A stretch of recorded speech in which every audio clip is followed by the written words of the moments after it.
So it goes without saying that hip-hop definitely moves the culture forward and has done so for a very long time now.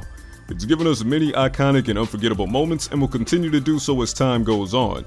But with that, you're bound to get tons of moments that you wish you could forget.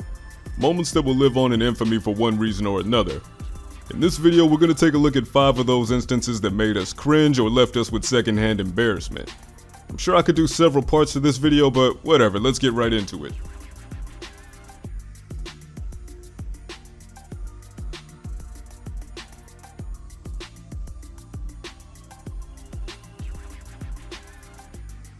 Now, we all know Bow Wow is no stranger to cringy moments. He spent a good chunk of his adult career being made fun of for a number of reasons that he himself was pretty much the central cause of, such as the moment that we're going to be talking about right here. Now, I didn't give 2 shits about what Bow Wow had going on in 2008-2009, but I do remember that when this video came out, I specifically stated, like, didn't this guy and Soulja Boy just release Marco Polo? How are they beefing? Like, what did I miss? What happened?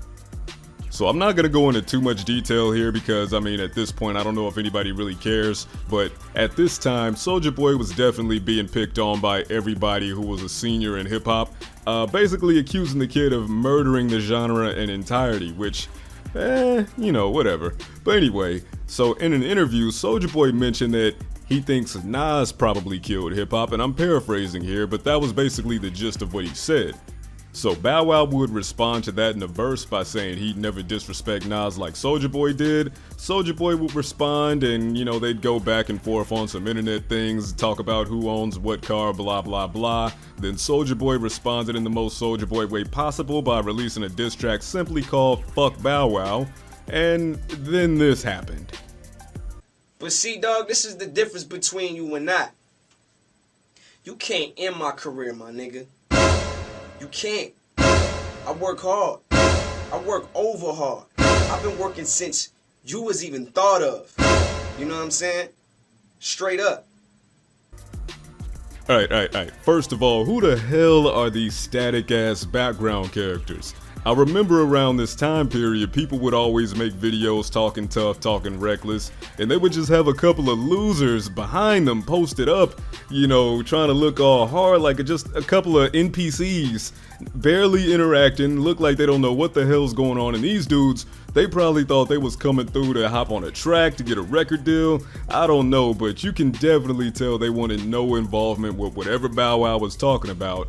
As he's standing there, you know, he's trying to crack jokes and laugh, and this dude is like, haha, yeah, alright. You know, you don't know what's going on, man. So then he's got laugh tracks, he's got sound effects. You know, Bow Wow rambles on here for like 6 minutes, bro. 6 minutes, and you can tell that sometimes he doesn't even know what he's gonna say next. You know, he doesn't know what the hell, how to even follow it up. He's losing it, but then he's got to build it back up and then talk about this track, you know, this thing that's gonna tombstone Soulja Boy and end his career. And when this record drop, it's tombstone for you, little homie. We all gonna lay roses on your coffin, cause your career is R.I.P. You're done. You're over. So I guess you're probably wondering now, what was that track that was supposed to end Soulja Boy's career? What was that record? Well, that record was ass. Let's move on.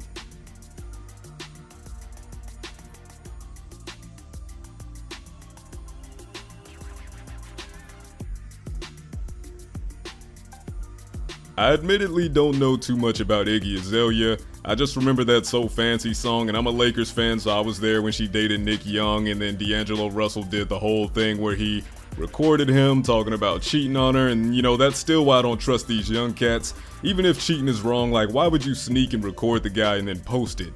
Like, that's more feminine than anything I've seen a woman do. But anyway, I was talking about that chick. So aside from that nonsense, there was one more thing that I remember about Iggy, and it was the time she went viral about 5 years ago for blurting out some straight up gibberish in concert. Tire marks. Finish line with fire marks. When the green lights start to move on the way train. Man, gangster. She on the pants, got spit like a plaster. Raptor, bencher, did like dough, like dash, faster, motorbike faster. He gotta get a bitch, watch the rapture. White bitch go back and blow like a wind. Pay out your rooftop in the wind. When I win, no when I win, play good like she got hoes on call. Got hoes on call to come through, take a protocol. Just damaging, that's my protocol. These many Australians on slow, so no camera. I don't care who you are. No killer rap, gotta give it to you raw. Bitch, 1 point, when the pass me a joint, gotta twist this beat. I'm spraying my joint, straight crack rap. Boy, till the pop, who know to the rap city, no diggy, yeah, shorty do it, I'm roll, no diggle, from motherfucking nine. It's Iggy, not Jiggle. So first off, I want to swing on everyone in the crowd that hyped this up. I thought she was trying to perform an acapella of Look Out for Detox by Kendrick Lamar, but I also heard that she was performing a song of hers that sampled Kendrick and I guess attempted to pay homage. I really don't know, and I don't want to know. What I do know is that shit was unbearable, and she ruined Look Out for Detox for everyone else. So, thanks. Appreciate that, Iggy.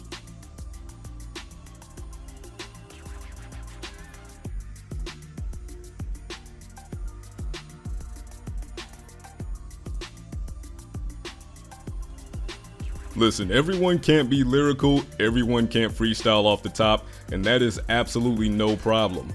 You know, this is why I don't mind when rappers, you know, have lyrics on their phone when they step into booths and when they freestyle in public and things like that, so we can avoid situations like this. I mean, no one was expecting a God tier flow from Trinidad James of all people, but this freestyle on Tim Westwood TV back in 2013 was so bad, I felt so sorry for both him and Tim. And who would've knew? My nigga Westwood in the flat with all the records on the wall. We got Biggie over here, Notorious B.I.G., R.I.P. I fuck with you. Much respect. What else is on the wall? Yeah. Uh-oh. Like Drake said, word to my nigga Irv, the ink. Haha. Tim did his best to pretend that he was vibing, but you know it's bad when the like-dislike bar has been disabled and the comments have been turned off. I'll give Trinidad James his props for the fact that, you know, it was definitely all off the top. You know, he freestyled for over 3 minutes. It was over the Pound Cake instrumental, which is what I think made things worse because, I mean, that's a top tier track by Drake and Jay-Z. So, you know, the fact that that was there and, you know, this was also fresh off of him signing that $2 million deal. I don't know why they gave this man this beat, but damn it, he tried. He was reading shit off the walls. He did the best he could, man. It was just, it was rough. And again, man, rappers get so much criticism for reading freestyles off their phone, their Blackberries and everything. You know, Drake got a lot of criticism for that back in the day, but fuck all that. I would much rather them come in prepared than getting sent out there and made to look a fool so the media could do their rounds with all these headlines and, you know, Twitter's relentless. But hey, man, it is what it is at this point. Shout out to you, Trinidad James. You tried, bro.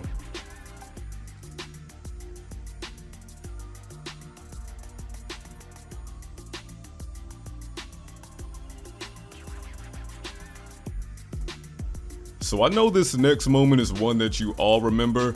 For me, I want to say it was one of the earliest moments of something going viral where a person was being like photoshopped into other images, being memed and everything like that. Not the first, but I know it made its rounds over a decade ago now. And the best way I could describe it is the hip hop equivalent of catching the Holy Ghost. So the year is 2009, the setting is the MTV VMAs, and Jay-Z and Alicia Keys are on stage performing the now infamous Empire State of Mind performance in which Lil Mama got taken over by the spirit of the music. You know, she was vibing, she was rocking out, tried to get Beyonce involved, and she crashed the stage during their performance.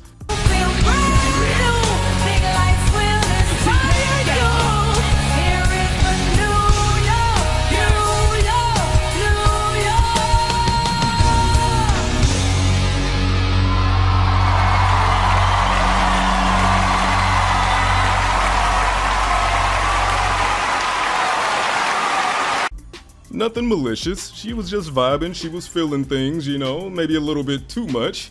But unfortunately for her, this incident, while already being pretty cringe and uncomfortable based on how Jay-Z and Alicia Keys were looking, based on the things they said afterwards, based on the fact that Lil Mama still gets asked about this moment today, it wasn't a good look. Now look, I know it wasn't a smart thing to do. She had no involvement with that performance. You know, no one else was trying to be on that type of shit with her, and she did it anyway. You know, she thought they were all in unison, they were a brotherhood, they were synchronized, but it wasn't like that. But again, you know, that was a long time ago, and I think it's kind of messed up that she, you know, says she had her career damaged by it. I think there are way worse things that could, you know, happen in somebody's career that they could get blackballed for instead of just walking on stage. I mean, again, at that same award show, Kanye West hijacked Taylor Swift, which, you know, that shit was hilarious. But still, all I'm saying is I know that maybe she didn't have the clout like Kanye, but still, I mean, Alicia Keys isn't perfect. Wasn't she banging Swiss beats at the time when he was married? So, whatever. Anyway, listen, man, if she's still feeling bad about this, you know, I feel bad, you know? That was a long time ago. I did some very cringe shit 11 years ago. I hate when my old Facebook memories pop up and my boys get to tagging on them as recently as like a couple weeks ago. And I'm typing all stupid and, you know, like English is my fifth language. So, I mean, we do dumb things in the heat of the moment. We do dumb things at the time. You know, we're young. We got to grow from it. Hopefully, you know, she can finally get past this. But people, again, like I said, they still bring this up to her. So, that's tough. But it is what it is. And that shit was still cringe no matter which way you look at it.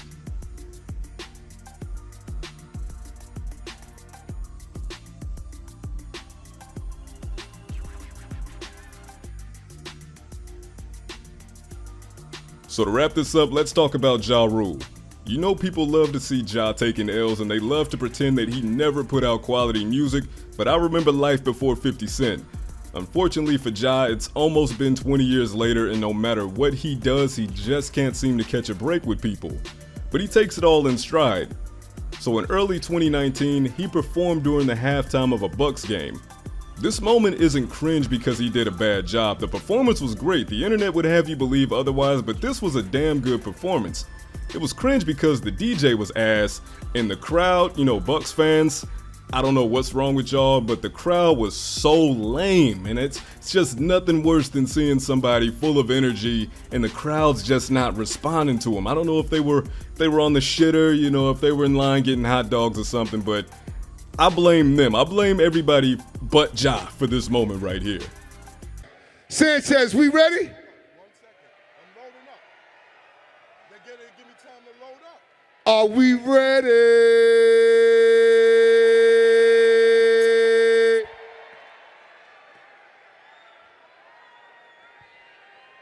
I guess not. Let me hear y'all one time. Make some noise for the ball. And of course, social media had a field day. You know, the Breakfast Club talked about it the next day, and it is what it is, but still, I just hate the narrative that you look at that image, you see those clips, and you think, you know, Ja did a bad job, but if you look this performance up on YouTube, I'm telling you, this was actually a really good performance.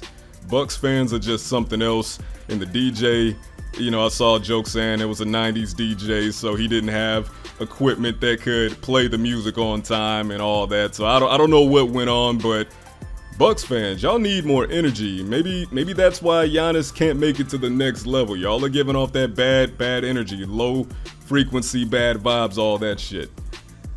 But anyway, there you have it. Those were 5 cringy moments in hip hop, but trust me when I say there's tons more. So let me know if you guys want a part 2. If you enjoyed this video, be sure to leave a like and let me know in the comments. All that good stuff helps the channel. And with that said, y'all, I'm out.